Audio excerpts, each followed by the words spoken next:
Assalamualaikum warahmatullahi wabarakatuh. Selamat sore, kami selaku host pertama-tama memperkenalkan diri dulu ya. Perkenalkan, nama saya Muhammad Agus dan rekan saya Asis Maskar Arum. Di sini kami akan membawa tema tentang feminisme dan disorientasi seksual. Pertama-tama, kami akan memberi sedikit penjelasan tentang feminisme dan disorientasi seksual ya. Feminisme dan gerakan LGBT+ atau disorientasi seksual itu sama-sama berjuang untuk keadilan dan kesetaraan.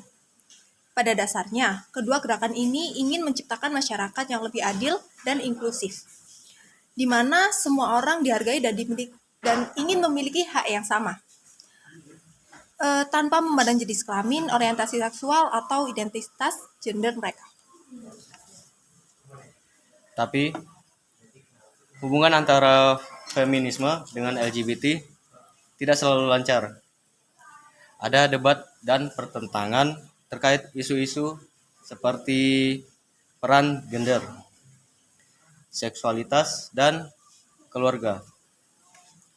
Meskipun begitu, penting untuk diingat bahwa feminisme dan LGBT tidak bertentangan, malah keduanya saling mendukung dengan bekerja sama.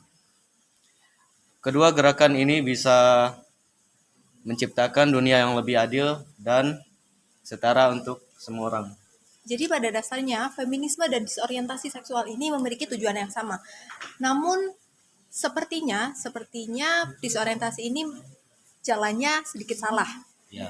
Jadi, gimana kalau kita dengerin materi dengan teman-teman saya? Baik, di sini kami ada bintang tamu berjumlah 3 orang. Nah, sebelum masuk ke materi, mari kita perkenalkan dulu satu persatu. Ya, mohon perkenalannya. Kenalkan, saya Fikri. Kenalkan, nama saya Jaga Mustafa. Perkenalkan, saya Koyum Faria Abdillah. Oke. Untuk kali ini, seperti di awal tadi, kita akan membahas tentang feminisme dan disorientasi seksual. Jadi, bisa nggak sih kalian jelasin tentang konsep dasar apa sih feminisme menurut pandangan kalian? Dari referensi ya, beberapa referensi yang pernah saya baca, kalau dari saya sendiri, feminisme itu merupakan suatu fenomena di mana orientasi perempuan itu disudutkan di situ.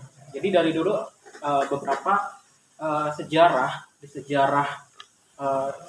bahkan sebelum Masehi itu ada beberapa kisah tentang bagaimana perempuan itu direndahkan di situ. Contoh dari beberapa daerah dari Yunani, Romawi, atau bahkan beberapa dari situs keagamaan dari Yahudi atau Nasrani. Di situ mereka punya cerita masing-masing tentang hal ini. Jadi feminisme itu berangkat dari suatu fenomena yang ya mungkin bisa dikatakan memprihatinkan ya. Contoh kita ambil dari kisah yang dari daerah Yunani ya, jadi dulu tuh wanita itu ceritanya mereka sampai menjadi budak, menjadi Pembantu ya. Ya, dikatakan sebagai pembantu, beban bagi laki-laki seperti itu. Karena mereka percaya bahwa perempuan itu adalah sebab di mana Adam itu dikeluarkan dari surga Gara-gara perempuan. Iya, gara-gara mereka beranggapan seperti itu. Jadi perempuan jadi dipandang jelek. Iya, jadi dipandang kayak sebelah mata kayak gitu, jadi direndahkan gitu. Bahkan parahnya lagi mereka tuh kayak dihapuskan dari ahli waris seperti itu. Jadi gitu. Maka dari situlah beberapa pakar, beberapa ilmuwan mencetuskan pandangan ini untuk mendukung emansipasi wanita di bidang gender equality. Ya, dan juga memperjuangkan hak wanita dengan menetapkan kesetaraan pada berbagai aspek kehidupan seperti politik, ekonomi, dan sosial. Kan banyak di luar sana kayak ngomong perempuan itu pantasnya di rumah. Perempuan itu tidak boleh untuk bekerja karena perempuan itu dipandang lemah. Maka dari itu terbentuklah si gerakan feminisme ini untuk penyetaraan gender kalau perempuan itu tidak selemah itu. Ya kalau dari saya tuh feminisme itu adalah gerakan yang harus ya dilakukan oleh perempuan itu sendiri ya, karena dari abad pertengahan sendiri ya wanita itu dianggap ya seperti budak ya, seperti alat jual beli, dan itu sangat mengejamkan ya. Bahkan walaupun sudah berkeluarga, suami pun boleh dijual belikan. Dan gerakan feminisme ini harus eh, harus dilaksanakan ya, biar ada setara. Walaupun kalau dari pandangan kita ya, kita itu dengan pemandangan kita tuh harusnya itu bukan adanya pembedaan tapi harus melengkapi gitu. Dan bahkan dulu tuh sebelum Islam masuk ya, sebelum adanya Islam masuk, parahnya lagi dari mungkin sebelum yang dekat-dekat ya, sebelum Islam masuk itu pada zaman jahiliyah, saking nggak sukanya orang-orang pada zaman dahulu di Arab jahiliyah itu adanya anak perempuan, bahkan mereka sampai mengubur hidup-hidup anak perempuan gitu. Iya, jika kalau Dianggapnya punya ya ya. perempuan itu adalah Jadi yang diagung-agungkan adalah anak laki-laki. iya.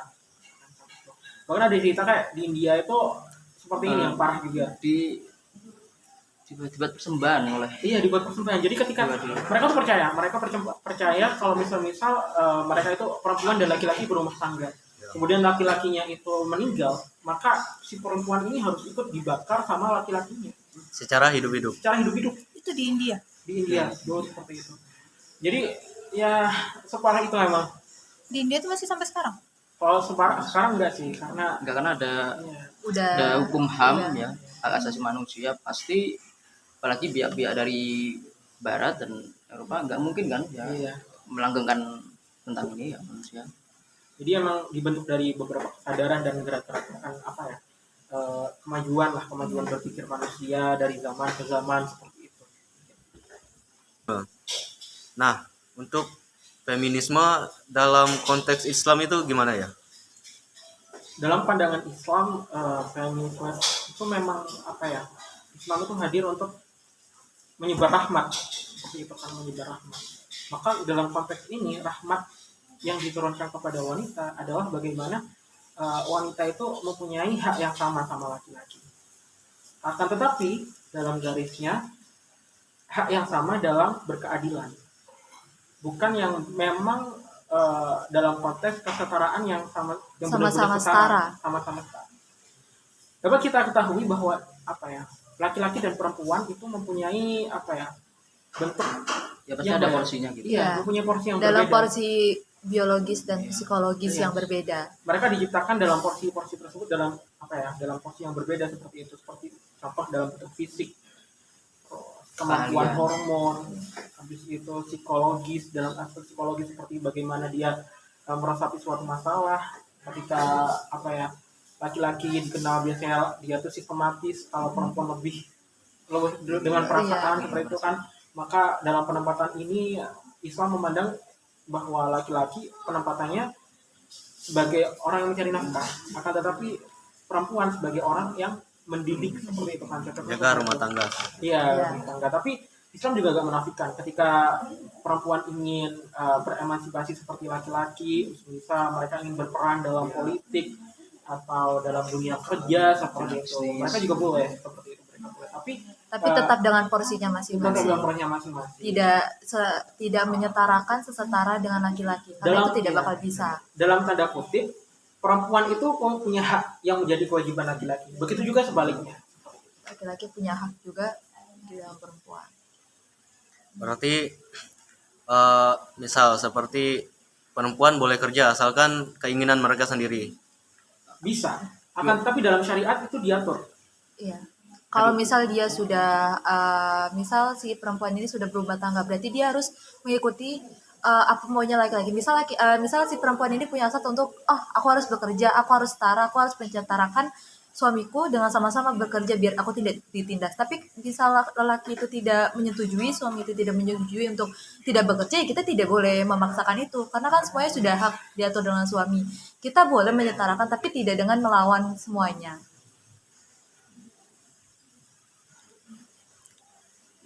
Berarti posisi laki-laki itu mempunyai yang kewajiban yang sangat penting dalam rumah tangga ya, dan memimpin eh, istri atau keluarga gitu. Dua-duanya mempunyai peran yang penting, sama. Porsinya yang beda. Waktunya yang beda. Karena nanti kalau salah satu ada yang goyang atau tidak melepas tanggung jawab ya, nanti ya korbannya tuh anak-anak ya, anak-anaknya ya pasti akan membuat anaknya itu eh, tidak tidak terurus ya, dan tidak nanti dia bisa nakal gitu. Nah, kalau tentang pembahasan stereotip nih ya, maksud dari memecah stereotip tentang feminisme itu apa sih? Contoh, kita ambil studi kasus di Indonesia. Bagaimana stereotip masyarakat saat ini mungkin masih belum banyak yang mengetahuinya. Soalnya rata-rata ya, contoh saya berasal dari Jawa. Banyak juga masyarakat yang masih menganut kepercayaan kejawen seperti itu kan. Di situ mereka percaya bahwa kedudukan laki-laki itu lebih tinggi daripada wanita. Maka disitulah ada fenomena patriarki di dalam suatu fenomena di mana ya perempuan yang harus melayani laki-laki, sedangkan laki-laki ya pekerjaannya hanya mencari nafkah seperti itu. Perempuan yang harus mengurus rumah tangga, mendidik anak, mengurus suami dan lain sebagainya. Mengurus itu pandangan dapur. seperti itu. Akan tetapi dalam pandangan Islam semua itu dalam kewajiban rumah tangga mempunyai peranan sendiri-sendiri yang bisa dibagi secara ideal seperti itu. Bahkan dalam dalam konteks pendapat Imam Syafi'i itu seorang laki-laki itu mempunyai kewajiban pengurusan rumah tangga yang lebih banyak daripada wanita seperti itu pendapatnya. Jadi stereotip kalau di Indonesia itu tentang patriarki dalam berumah tangga. Dalam garis besar seperti itu. Kalau contoh misal belum berumah tangga ada nggak sih?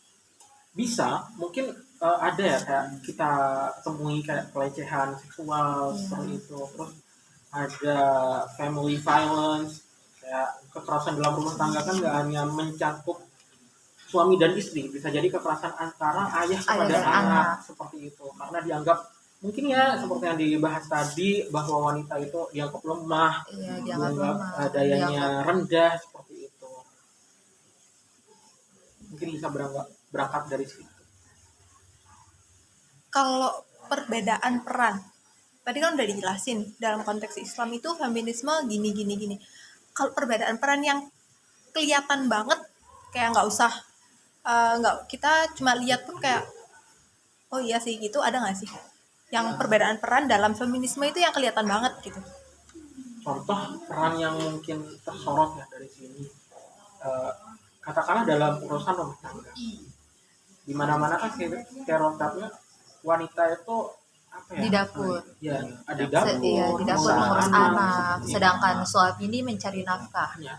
Dan prakteknya pun banyaknya wanita kan yang mungkin kelelahan Iya, karena dia seharian mengurus rumah semuanya. tangga, sedangkan lelaki udah mencari nafkah, katakanlah dia sore udah datang, Tinggal makan, santai-santai ngopi, iya ngopi. masalah urusan rumah tangga belum selesai ya apa kata istri seperti itu kan kebanyakan. Maka inilah yang perlu diluruskan seperti itu.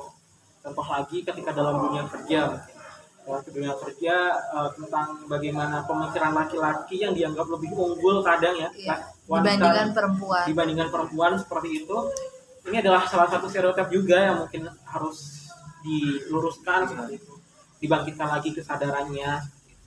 Kayak di dunia kerja mungkin yang berat-berat kayak teknik kayak di mesin atau di apa misal bengkel, mungkin lelaki ada yang berpikiran perempuan itu tidak pantas di bengkel atau perempuan itu tidak bisa di bengkel, padahal kalau misalnya semuanya dikerjakan dengan kemauan pasti dia bisa menyetarakan dalam pekerjaan itu. Dia tidak keluar dengan kesamaan itu, tapi dia menyamakan dengan porsinya dia. Jadi dalam stereotipnya si perempuan ini dipandang rendah dalam pekerjaan karena dianggap kamu tuh lemah, gak usah kamu masuk sini. Dan sedangkan lelaki ini mengunggul-unggulkan kalau dia tuh bisa dalam segala hal.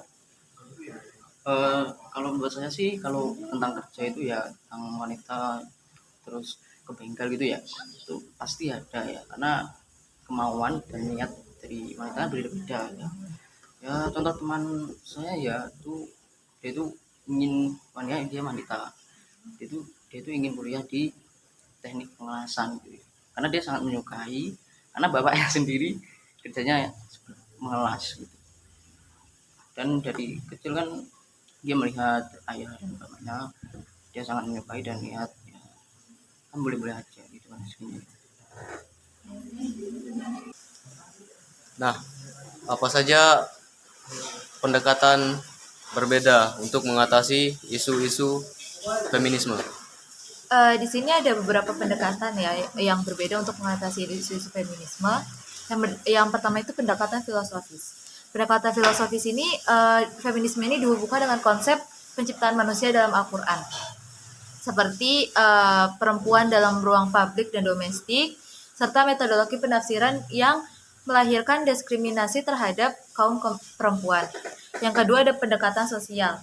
Contohnya itu analisis tentang bagaimana perempuan diposisikan dalam situasi keluarga dan bagaimana mereka diwakili dalam ekonomi. Jadi politik dan ekonomika yang tadi sudah dijelaskan. Yang ketiga ada pendekatan teologis. Pendekatan teologis ini contohnya analisis yang tentang bagaimana teks-teks Al-Quran dan hadis mempengaruhi pandangan masyarakat Islam tentang perempuan dan gender.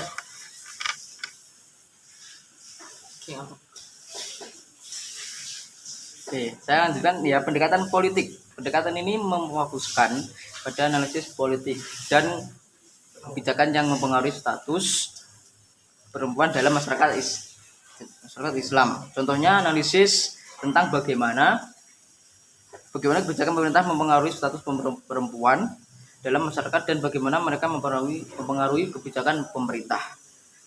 Pendekatan ekonomi. Pendekatan ini memfokuskan pada analisis ekonomi dan keuangan yang mempengaruhi status perempuan dalam masyarakat Islam. Kalau pendekatan yang ada dalam ayat Al-Quran itu ada nggak sih? Mungkin ini bisa dari pendapat-pendapat tadi mungkin bisa disederhanakan lewat ayat ini ya. Dari surat Al-Hujurat ada namanya. Jadi begini ayatnya. Bismillahirrahmanirrahim. Ya ayyuhan nasu inna khalaqnakum min dzakari wa untha wa qabaila lita'arafu. Yang artinya, wahai manusia, kami ciptakan bagimu laki-laki dan wanita untuk saling mengenal, saling melengkapi. Jadi bagaimana mereka kan punya peran masing-masing, saling melengkapi kayak gitu. Laki-laki juga butuh peranan wanita, wanita juga butuh peranan laki-laki seperti itu. Jadi ketika keduanya hidup bersendiri-sendiri mungkin akan jadi ganjil lah, bisa dikatakan seperti itu kan. Maka ya dari kesadaran itulah sederhananya bahwa laki-laki mungkin tidak bisa hidup secara sempurna ya, tanpa wanita. Karena laki-laki ketika mereproduksi, menghasilkan keturunan yang baru, melestarikan generasi-generasi selanjutnya, seperti itu juga butuh wanita. Pendidikan bahwa diketahui juga kan bahwa perempuan itu adalah madrasatul ula, pendidikan pertama bagi anak-anak. Maka dari situlah bekal utamanya generasi selanjutnya, memajukan bagaimana dunia ini akan berkembang, berjalan seperti itu. Dari situlah maka peranan kedua antara laki-laki dan perempuan dalam stabilisasinya, keidealisasinya seperti itu harus diseimbangkan. Itu penjelasan singkat dan pemahaman teman-teman semua tentang feminisme ya. Di sini kita bahas disorientasi ya. Oke. Nah, tadi kan kami sudah membahas tentang feminisme. Sekarang kita lanjut ke pembahasan terkait disorientasi seksual. Nah, setahu saya disorientasi seksual itu semisal kayak contoh LGBT gitu ya.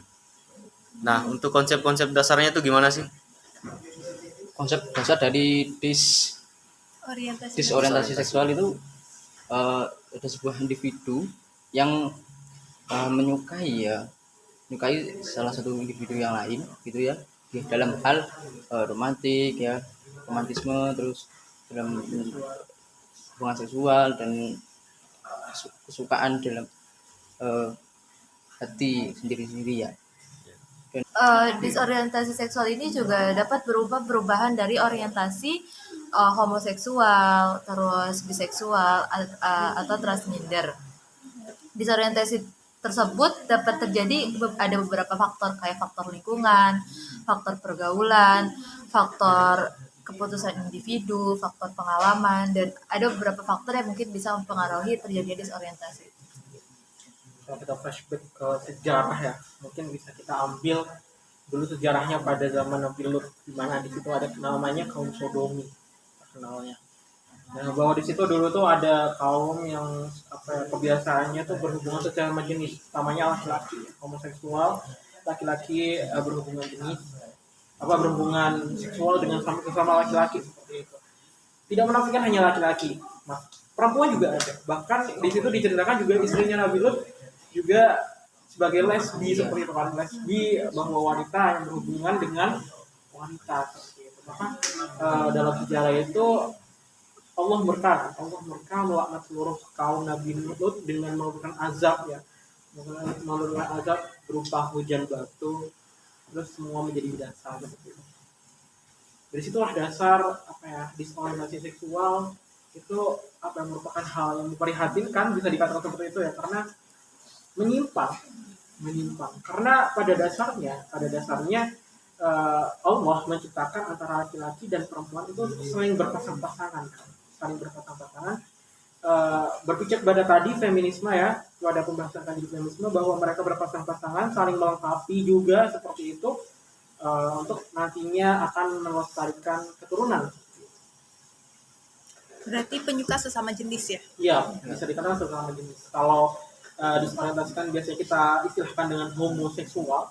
Kalau yang normal kan kita namanya homo kan sesama. Kalau yang faktor X antara laki-laki dan perempuan ini sama suka bisa diistilahkan sebagai heteroseksual.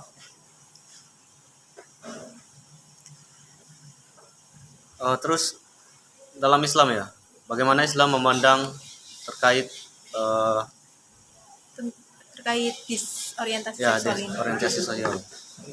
Bagaimana pandangan Islam tentang hal ini? Tentu saja karena ini adalah hal yang menyimpang, semua ulama ya mufakat mengharamkan hal ini. Kenapa? Karena ya banyak sekali dampak negatif yang dihasilkan dari kegiatan tersebut. Contoh dalam segi kesehatan medis seperti itu, dapat kita tahu kan kalau misalnya orang yang berganti-ganti pasangan, utamanya pasangannya sesama jenis, banyak sekali kena penyakit-penyakit yang mengintai gitu.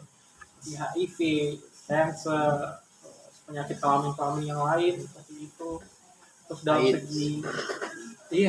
segi kelestarian keturunan juga, bagaimana mungkin sesama laki bisa menghasilkan seorang anak gitu, yang bisa meneruskan nanti peradaban seperti itu kan. Terus dalam segi psikologis juga mereka kan seperti orang yang menyukai laki kan cenderung mereka itu mempunyai sifat yang feminim gitu, menyerupai seorang wanita, dan bahkan dalam suatu kasus mereka tuh bahkan rela sampai mengganti kelaminnya dengan operasi seperti itu kan, Dengan merubah bentuk tubuhnya yang tidak seharusnya. Iya, banyak kan kayak transgender, terus bahkan kayak banci-banci pinggir jalan gitu kan yang biasa kita temui kayak gitu. Dan bahkan mereka rela untuk menjual dirinya gitu. Untuk kehidupan. Iya, Untuk menghidupi diri. kebutuhan homoseksual. Iya. Seperti itu. Oke, tadi kan aku dengar Fikri sempat nyinggung tentang feminisme lagi. Nah, gimana sih cara feminisme mempengaruhi cara kita melihat tentang disorientasi ini? Mungkin dalam pandangan ini bisa didasarkan dari dalam bagaimana equality, persamaan, kesetaraan ini. Mereka mungkin berpandangan seperti ini, bahwa mereka punya perasaan yang berbeda. Akan tetapi ini bisa diperjuangkan gitu loh. Mereka punya hak untuk melampiaskan hasrat seksualnya, hasrat seksual sesuai dengan keinginan mereka seperti itu. Akan tetapi ini melawan syariat seperti itu, bertentangan Menyimpangkan dengan dari syariat, menyimpang seperti itu. Maka dari sini Melawan kodrat juga. iya melawan kodrat juga, seperti itu. Maka disinilah mungkin dari cikal bakal ya bentuknya antara relevansi antara feminisme dan disorientasi seksual itu terjadi seperti itu. Seperti mungkin juga bisa dalam konteks ketika apa ya, seorang perempuan atau bahkan laki-laki yang disudutkan, benar-benar disudutkan, dianggap atau dianggap rendah seperti itu karena perilaku menyimpangnya seperti itu. Mungkin di situ ada praktek feminisme yang bisa diambil. Jadi sebenarnya feminisme sama disorientasi seksual ini memiliki tujuan yang sama ya, meminta keadilan, cuma caranya yang salah Iya, dan berbeda betul. gitu. Jadi kalau feminisme menuju ke mengembalikan hak-hak yang seharusnya, sedangkan ya kesetaraan itu, sedangkan disorientasi seksual ini mengambil hak-hak yang bukan miliknya. Tapi begini Mas Kak, Oke. ketika ditinjau seperti itu akan terjadi kontradiksi seperti apa? Kontradiksi. Seperti yang kita kenal kan feminisme itu sebuah fenomena di mana sesuatu yang benar-benar bisa diperjuangkan, yang diperjuangkan juga benar gitu, benar adanya seperti itu. Sedangkan kalau kita orientasinya ada di disorientasi seksual yang kita perjuangkan itu kan yang hal salah. Jadi nggak bisa di apa ya letterlek diartikan seperti itu juga kayak gitu. Nah, tetapi ketika kita ingin memperjuangkan sesuatu yang salah seperti kita yang mungkin disudutkan atau seorang perempuan Ada penekanan dari masyarakat. ya ada Iya. penekanan dari masyarakat seperti itu ya mungkin ini apa ada kaitannya dengan hak asasi manusia ya bahwa ya seorang punya hak untuk memperjuangkannya asal itu dalam Masih konteks dalam hal konteks, yang iya, benar. dan tidak menyimpang dari ajaran Islam yang ada. Masuk ngomong-ngomong tentang negara ya, kan di negara Thailand misalnya itu banyak yang seperti LGBT ya, yang rela operasi plastik demi Menyamai demi menyamai lawan jenisnya, lawan jenis untuk untuk menjadi lawan jenisnya, Ya, dan untuk- bisa untuk mengejar yang dia sukai, lawan jenisnya, sama jenis.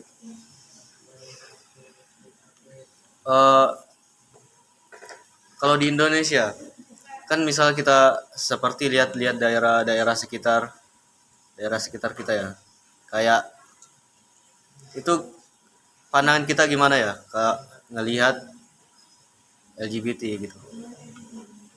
Mungkin sudah Mbak Koyum? Kalau untuk pendapat saya sendiri untuk itu sebenarnya dari lingkungan pertemanan saya pun banyak, dari untuk sesama perempuan menyukai, terus sesama lelaki menyukai, tapi juga di sini saya sebagai teman juga hanya bisa mengingatkan itu menyimpang loh, tapi kadang mereka yang tetap dalam pendirian mereka sendiri kayak ya udah, orang gue suka ya sama dia kenapa harus dilarang gitu, orang gue mau ya sama dia kenapa harus dilarang gitu. Dan walaupun itu menyikap dari dalam Islam karena dia banyak yang dukung juga, terus dia menemukan apa yang dia mau, jadi dia tetap berlanjut itu. Juga ada beberapa orang yang awalnya mungkin terpengaruh dengan hal-hal kayak gitu, kayak oh mungkin berhubungan dengan sesama jenis kayaknya seru juga ya gini. Oh yang mengerti dengan diri kita ternyata sama jenis ternyata seru juga ya, ada yang kayak gitu. Tapi pada akhirnya mereka sadar sendiri karena hal seperti itu tidak bisa orang lain yang menyadarkan, itu harus dalam diri mereka sendiri, gimana caranya mereka tidak terjerumus lebih dalam hal-hal kayak gitu. Dan yang mungkin jadi apa ya, dewasa ini yang paling memprihatinkan di Indonesia, utamanya studi kasus kayaknya, dan kan Mas Agus bilangnya banyaknya juga Taiwan. Sekarang di Indonesia juga banyak yang kayak gitu. Utamanya malah yang pabatnya itu kayak jadi apa public figure kayak gitu. Public figure di dunia entertainment yang apa ya, potensi untuk dicontoh masyarakat lain itu juga banyak. Iya, banyak public Iya, figure yang mengubah bentuk tubuhnya. Iya, makanya itu. Dan yang paling dikhawatirkan adalah masyarakat yang jadi konsumen dari apa ya, dari Iya, dunia tersebut kayak gitu. Mungkin menganggap ini sebagai hal yang wajar kayak Iya, gitu. malah menganggap itu sebagai contoh, oh berarti mengubah hal itu tidak apa-apa ya. Ya, tidak apa-apa ya selama itu mungkin kan selama diartikan selama itu nggak merugikan orang Nah lain dalam iya, konteks selama kan itu ya. tidak memakai uang orang lain. Makanya itu seperti seperti itu yang paling itu sih paling dikhawatirkan seperti itu sih.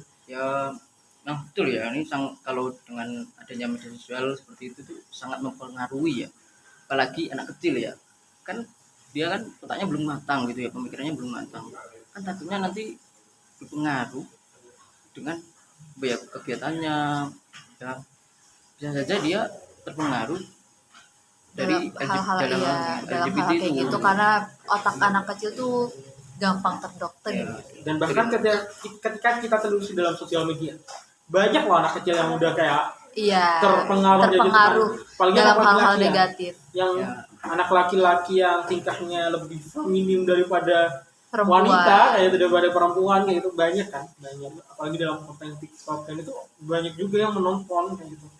Maka ya itulah dalam salah satu dampak negatif atau apa ya dikhawatirkan dari dunia entertainment gitu kan, bahwa dampak-dampaknya yang bisa ditiru oleh orang-orang lain, utamanya orang yang rentan tadi kan kayak anak kecil atau yang lain. Dengan permasalahan yang barusan kalian sebutin itu ya, ada nggak sih kalian kepikiran harusnya gini nggak sih, harusnya solusinya tuh gini gitu?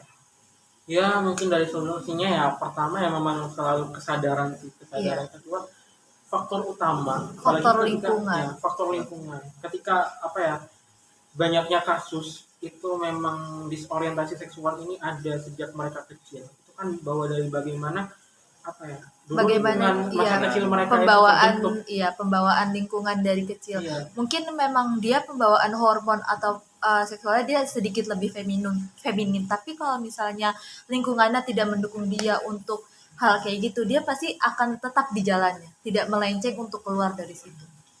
Mungkin ini sih dari fenomena yang mungkin ada ya, beberapa orang tua itu membiarkan anak-anak laki-laki yang sejak dini ya, sejak masih kecil itu mereka lebih condong untuk bermain seperti perempuan.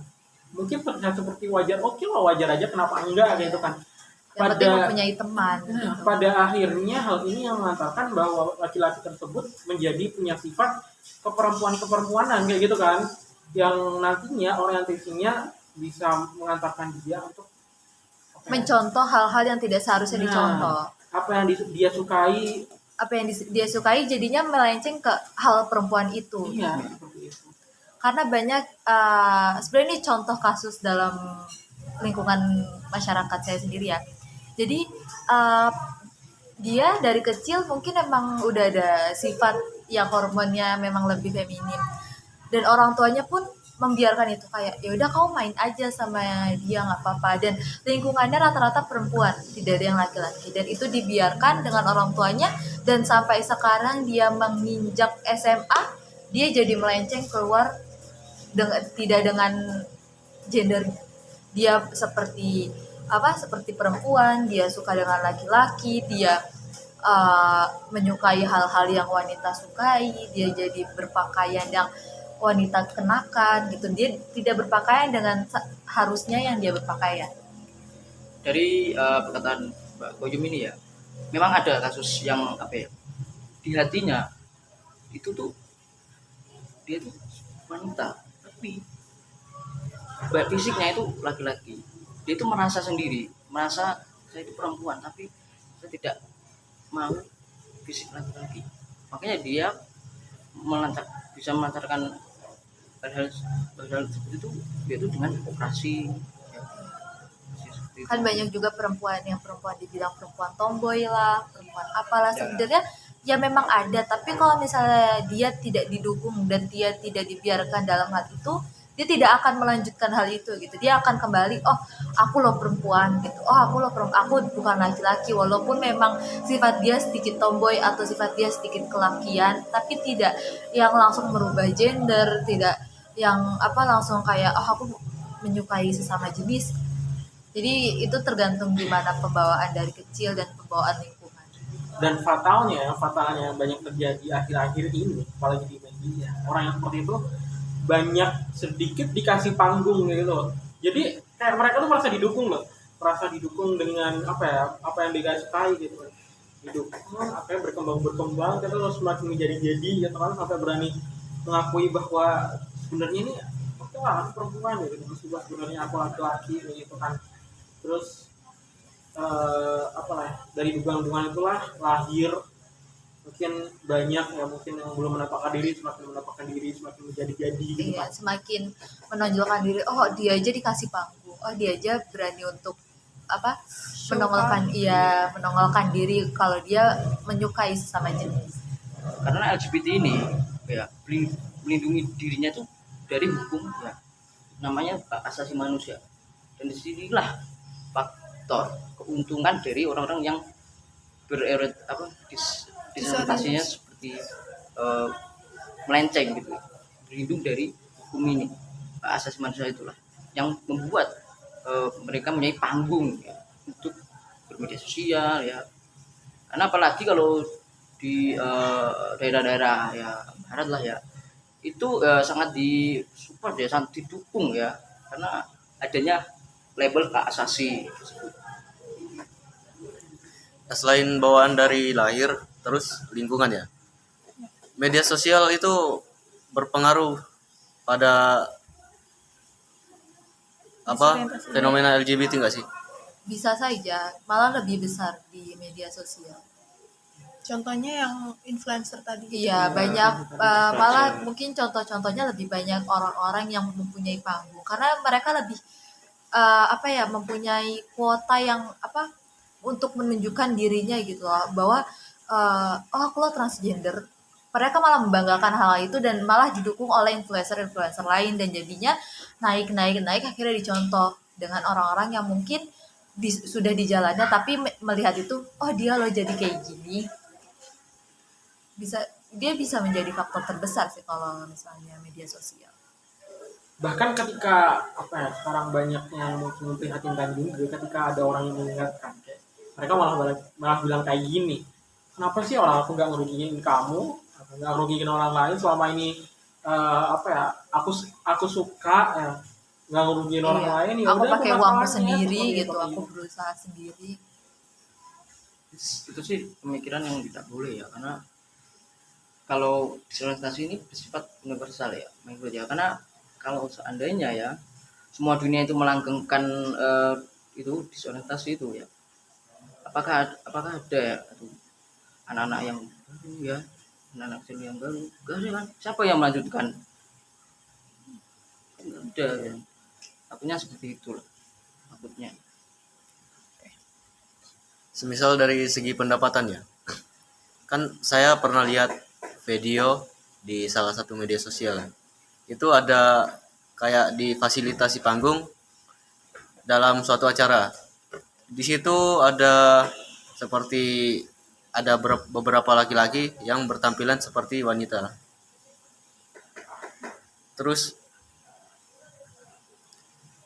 eh, secara segi apa logika ya, mereka berpikir bahwa oh kalau saya manggung saya dapat uang, saya gini-gini terus. Kayak seperti dia pikirannya pertamanya laki-laki ya. Pas diajak teman itu kayak ayo kerja ini manggung joget-joget kayak cewek dapat uang gitu. Nanti mereka bakal berpikiran apa dari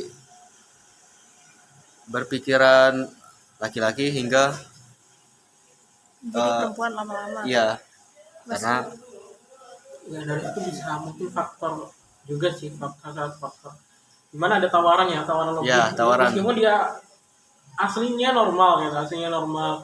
Dan itu dari faktor lingkungan sih bisa kayak gitu. Mungkin dari awalnya dia ditawarin kan, Ya, ditawarin. karena mungkin ada kesenjangan ekonomi dalam dirinya atau keluarganya dan dia memang butuh, ketika ditawarin pekerjaan baru yang mungkin ada sangkut pautnya dengan persifatan perempuan seperti itu dan dia mau, ya mungkin bisa jadi salah satu faktor ketika nantinya dia malah berakibat ke disorientasi seksual seperti itu ketika dia ikut terjerumus teman-temannya yang mungkin sama-sama mempunyai apa ya ketertarikan sesama jenis seperti itu juga, dan bahkan ketika nanti dia melakukan hubungan seksual sesama jenis itu juga bisa menjadi salah satu faktor sih.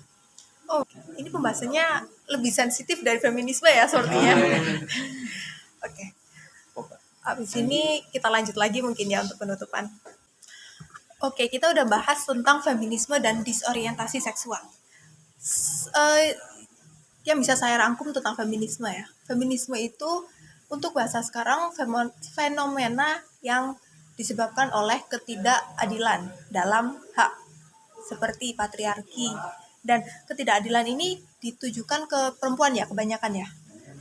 Nah, dan feminisme ini fenomena yang berusaha untuk mengembalikan hak-hak perempuan gitu kan.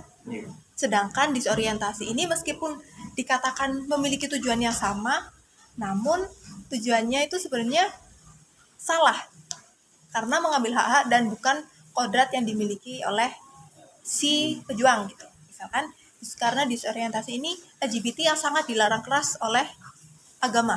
Itu mungkin ya rangkuman yang bisa saya tangkap oleh penjelasan teman-teman yang sangat jelas diterangkan oleh mereka barusan. Jadi hikmah yang dapat kita ambil untuk materi kali ini yaitu kesetaraan dan kebebasan memang seharusnya kita dapatkan. Namun bukan berarti kita menjadikan itu sebagai alasan untuk mengubah kodrat yang sudah ditentukan oleh Allah Subhanahu wa taala. Sekian, terima kasih atas materinya hari ini dan selamat sore. Wassalamualaikum warahmatullahi wabarakatuh.